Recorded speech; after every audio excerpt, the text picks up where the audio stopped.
While the walls of Montecito are reportedly crumbling, a single announcement from a beach in Mauritius has stopped people in their tracks. Chelsy Davy, Harry's most serious girlfriend before everything changed, just welcomed her third child, a boy named Finn. Born into a quiet life, a real marriage, and a family completely removed from cameras, controversy, and chaos. And somewhere in California, Harry is exploring a world that looks nothing like that. The divorce rumors are louder than they have ever been. The contrast between his past and his present has never been more painful. And the question people are asking out loud is the one Harry cannot escape. What exactly did he give all of this up for? The life he left behind.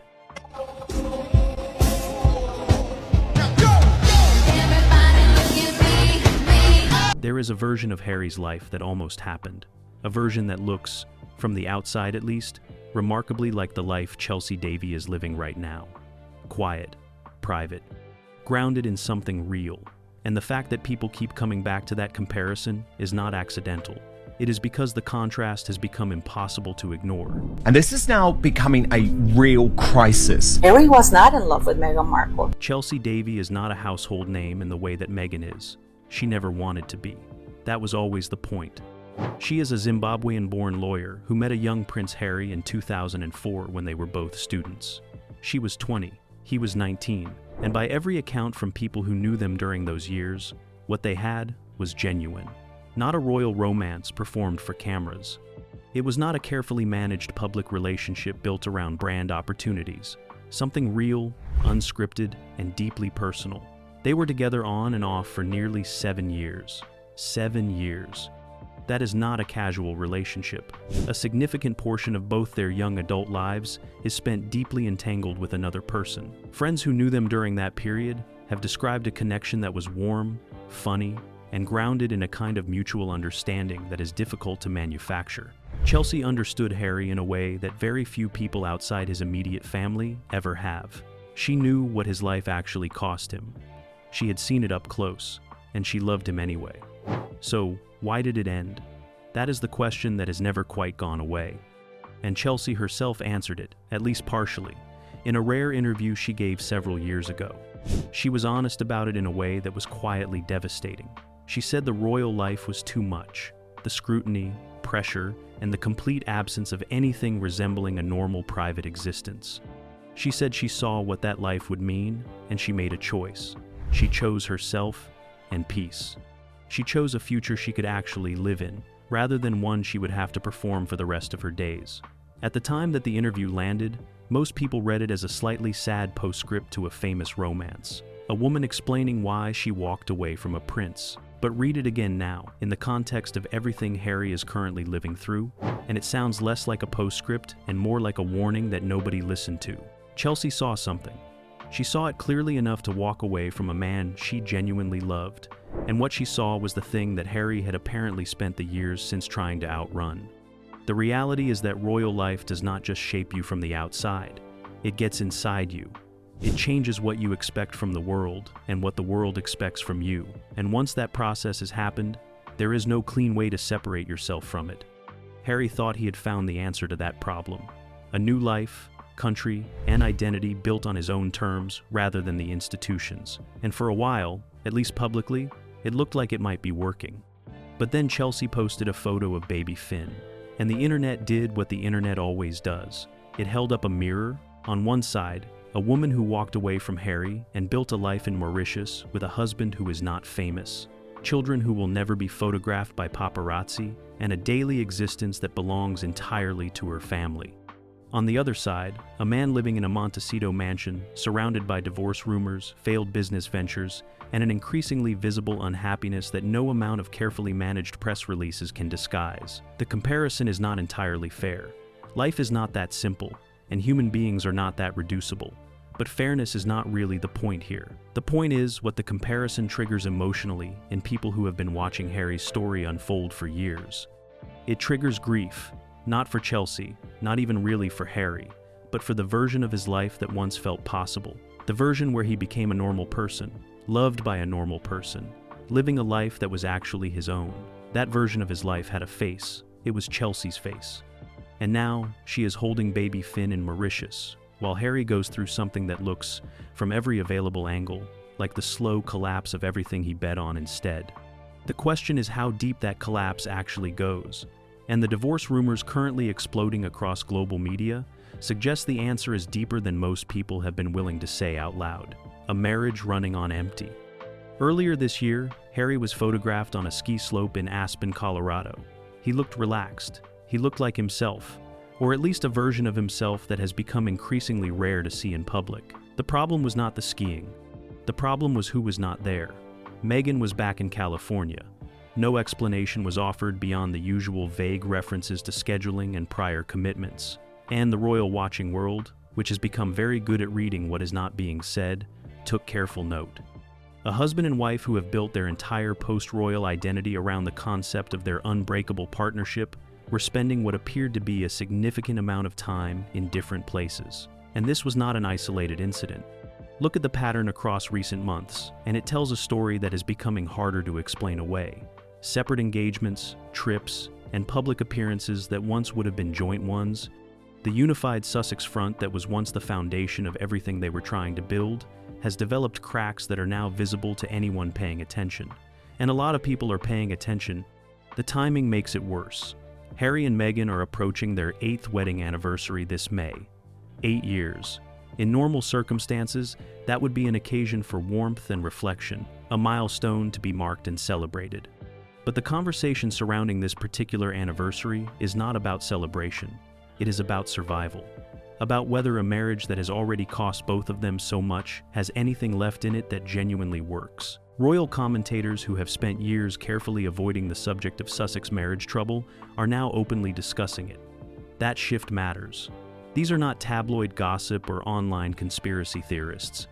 These are people with established reputations and professional reasons to be careful about what they say publicly. When they start talking about a marriage in crisis, it is because the evidence has become too significant to responsibly ignore. So what is that evidence exactly?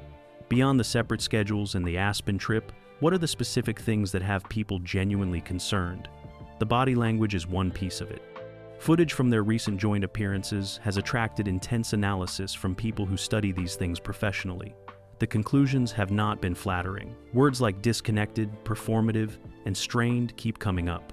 The physical ease that characterized their early public appearances together has been replaced by something that reads, "In unguarded moments, it looks like two people are working hard to project a closeness that no longer comes naturally." But body language is subjective. What is less subjective is what sources close to the situation are reportedly saying. And what they are saying, carefully and without attribution, is that the gap between the public image of the Sussex marriage and the private reality has become very wide indeed. The couple's fundamental disagreements about the children, money, and the direction of their shared brand remain unresolved. They have compounded, and the compounding has reached a point where people in their orbit are no longer sure the marriage can contain them. The children's question is particularly loaded. Harry's deep reluctance to have Archie and Lilibet used as public-facing assets for the Sussex brand is well documented at this point. Meghan's Instagram has been gradually introducing more content featuring the children. Each post is carefully constructed to show just enough without technically crossing the line Harry has reportedly drawn. But the line keeps moving, and every time it moves, sources suggest, the tension behind closed doors intensifies. Then there is the money. The financial picture of the Sussex operation is not healthy. The deals that were supposed to fund their independence have not been delivered at the level that was promised or projected. The commercial partnerships have fallen away.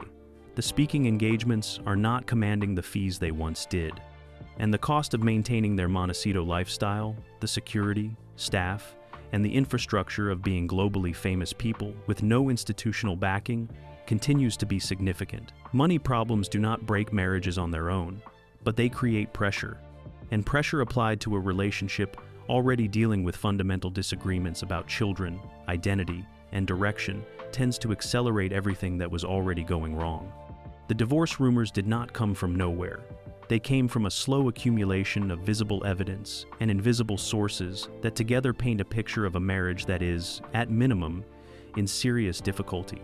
And the question sitting at the center of all of it is the one that nobody in the Sussex camp will touch directly. If this marriage ended tomorrow, what would Harry actually lose? And more importantly, what might he finally get back? That question leads somewhere uncomfortable, and it is where this story is heading next. What the Sussex empire actually costs him. A number keeps coming up in conversations about the Sussex financial situation. Nobody agrees on the exact figure, but everybody agrees on the direction, down. The empire that was supposed to make Harry and Meghan the most commercially powerful former royals in history is contracting. And the personal cost of that contraction, to Harry specifically, is something that goes well beyond money. Cast your mind back to 2020. Harry and Meghan had just announced their departure from the royal family. The reaction was explosive, but the opportunity looked genuinely significant. A globally famous couple, a sympathetic narrative, and a media landscape hungry for their story. The deals came quickly. Netflix, Spotify, speaking engagements at serious fees, a memoir that broke records. On paper, it looked like they had pulled off something remarkable. They had monetized their royal connection while escaping the institution that created it. But here is what the paper version of that story missed. Every single one of those deals was essentially a one-time transaction built on the novelty of their departure. Netflix paid for the story of Harry and Meghan leaving the royal family. Once that story was told, what exactly were they selling? Spotify paid for the idea of Meghan as a podcast host with global reach. The show underdelivered, and the deal collapsed. The memoir sold on the promise of explosive royal revelations. Once read, it was done. There was no second act built into any of it, and that is the fundamental problem the Sussex Empire has never solved. They are not a renewable commercial proposition. They are a story. And stories, even very dramatic ones, have endings. The financial consequences of that reality are now becoming visible in ways that are hard to hide. Staff numbers have been dramatically reduced. The RQL Foundation, which was supposed to be the philanthropic engine of their post-royal identity, has faced serious questions about where its money goes and what it actually achieves. The commercial partnerships that were supposed to replace the Crown's institutional support have largely evaporated, and Meghan's latest ventures, the lifestyle brand, Netflix cooking show, and the fashion collaborations, are generating attention, but not, by most credible accounts, the kind of revenue that sustains a Montecito lifestyle at the level they have been living it. For Meghan, this situation is a professional problem, a serious one, but a professional one. She is a businesswoman who is running out of runway and needs to find new sources of capital and new commercial angles before the brand deteriorates beyond recovery. That is the lens through which she appears to be approaching the current crisis. Reports have emerged suggesting she is actively cultivating relationships with high net worth individuals who might back her next venture. She is, in the language of the world she has always wanted to inhabit, working the room. For Harry, it is something completely different, something more personal and painful than a failing business model. He did not leave his family for a business opportunity. He left for a life, a real one. One that he was told would give him the freedom, authenticity, and peace that the royal institution had denied him. And what he is living instead is a version of public life that is in many ways more constrained, pressured, and performative than anything he experienced as a working royal. He has traded the cage of the institution for a different kind of cage, one built from financial dependency, brand obligation, and a public identity that requires constant maintenance and yields diminishing returns. The things he actually misses are not complicated. Sources who have spoken with people in his circle describe him as a man who misses his friends, his real ones, the people who knew him before any of this. He misses the military, not the ceremony of it, but the belonging of it. The sense of purpose and brotherhood that came from being part of something that demanded everything from you and gave you a clear reason to get up in the morning. He misses his brother in a way that has moved past anger into something quieter and more sorrowful. And he misses his father in a way that the ongoing cancer battle has made desperately urgent. None of those things has a commercial solution. They cannot be fixed by a new Netflix deal or a successful lifestyle brand launch. They are the kinds of losses that sit in a person and grow heavier over time. And the weight of them, by every account, is becoming very difficult for Harry to carry. Chelsy is not the reason Harry is unhappy, but she is the symbol of something he understands in his quieter moments. That the life he gave up was not the prison he was told it was, and the life he chose is not the freedom he was promised. What happens when a person finally fully reckons with that realization is the question this story has been building toward from the very beginning. The road back, and the question nobody can answer. Someone who knows the royal world very well said something recently that stopped people in their tracks. They said that by the end of 2028, Harry will be back in the United Kingdom, not as a working royal or with fanfare or a formal reinstatement, but back, quietly, tail between his legs, as the phrase going around royal circles puts it. And the part that nobody is saying loudly, but everybody seems to be thinking, is that when he comes back, he will likely be alone. That prediction is not coming from gossip accounts or anonymous internet forums. It is coming from people with genuine proximity to how these situations develop. People who understand the institutional mechanics of the monarchy and the personal psychology of a man they have watched for years. And the fact that it is being said at all, openly enough to be reported, tells you something important about where the consensus is currently landing. So what would a Sussex divorce actually mean? Not emotionally or personally, but practically, institutionally, and in terms of everything Harry has spent the last several years building and destroying in equal measure. Start with the titles. Archie and Lilibet are currently the Prince and Princess of the United Kingdom. Those titles are theirs by birthright following the letters patent issued when Charles became king. A divorce between Harry and Meghan does not automatically strip the children of those titles, but it fundamentally changes the conversation around them. Because the argument for keeping the children connected to the institution becomes significantly stronger the moment Meghan is no longer Harry's wife. And the argument for Meghan retaining any connection to the crown, however peripheral, effectively disappears entirely. For William, a Sussex divorce is not a tragedy, it is an opportunity. The clean severance he has reportedly been working toward between the institution and the Sussex brand becomes dramatically easier to execute when there is no marriage to complicate it. The titles question, the security question, the question of what role, if any, the Sussex children play in the line of succession going forward, all of these become cleaner and more manageable in a post-divorce landscape. William is a long-term thinker, and the long-term view from his position is that a Sussex divorce, however painful for Harry personally, solves more problems than it creates. For Harry, the calculation is completely different and completely heartbreaking.